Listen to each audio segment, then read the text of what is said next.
he's going to go hard.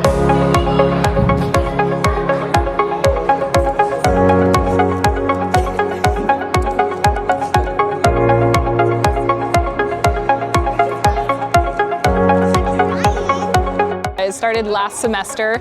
I invited a talent elementary group to come up, and it was our first time practicing and kind of trying it.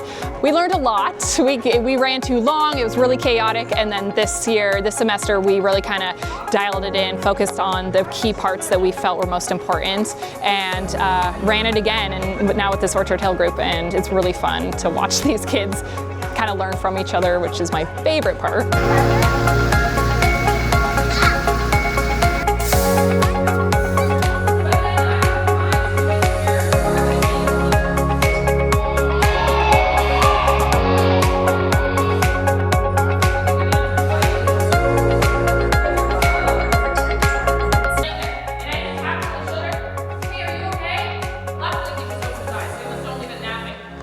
I think it's just a neat dynamic because my students were third graders once and they kind of remember what that was like. But then, yeah, there's that element. I have my own third grader, so I kind of know. I'm inside the mind a little bit, and I understand how fun it is for them to come up and work with the high schoolers. And it's that element of, whoa, we're really cool right now. So having them come up, it allows my high schoolers to reinforce their skills through teaching. They think they know it, but until they've taught it to somebody else, they don't really know that they're like, oh wow, I got this. We reinforced those skills, and then they taught them, and watching them today, I was blown away actually at how confident some of my students were working with the third graders. I see future teachers in that room, I see future paramedics in that room, and it was really fun. I thought it was great. The compressions is hard. That's a really hard skill, even for my high schoolers, to always get the right depth, and we knew going into it, they might not get there, but it was more about, here's what you need to know. If you ever see a situation happen, you can coach an adult. Now you know what to do. You know what the right compression to breath ratio is.